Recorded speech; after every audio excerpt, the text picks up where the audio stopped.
pretty quickly. It kind of depends a lot on what your employees do. I mean, most office environments don't have a lot of safety issues, but if you have warehouses or things where, or construction sites, or manual labor type jobs, you may have more detailed workplace safety policy. But at a minimum, you want to have a policy in place that states that employees are expected to obey safety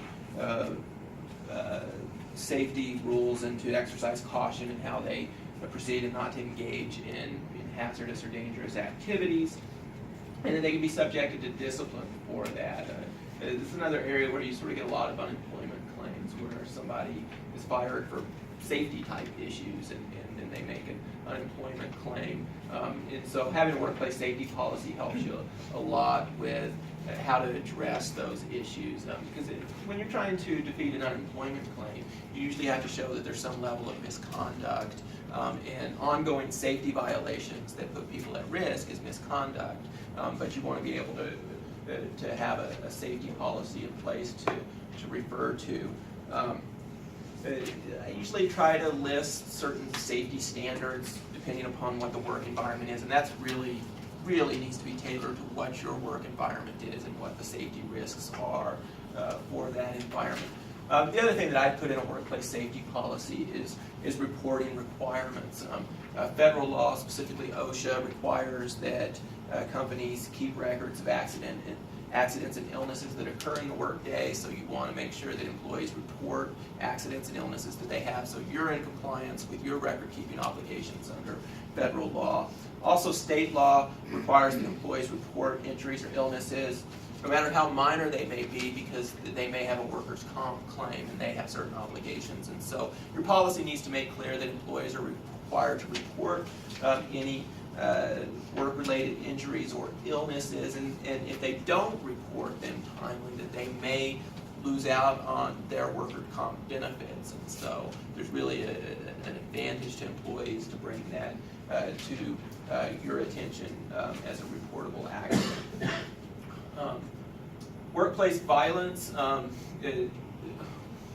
fortunately, this is an issue that comes up more than you would hope, but having a workplace violence policy in place kind of helps you do a couple of things. First of all, you want to prohibit any form of abuse or physical violence or threats of violence in the workplace. But a couple of specific areas that I think you want to think about addressing is whether employees can bring weapons onto the workplace, specifically firearms.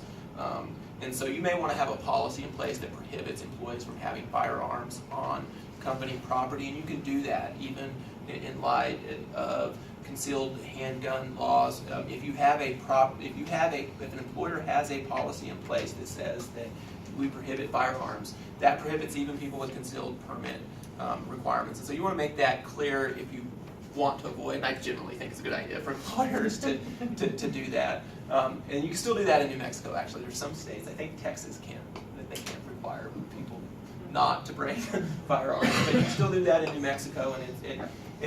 And one of the things that it actually helps you do to have a policy like that is that if God forbid somebody did bring a firearm onto your property and somebody got injured or hurt, it helps you avoid potential liability from a negligence claim that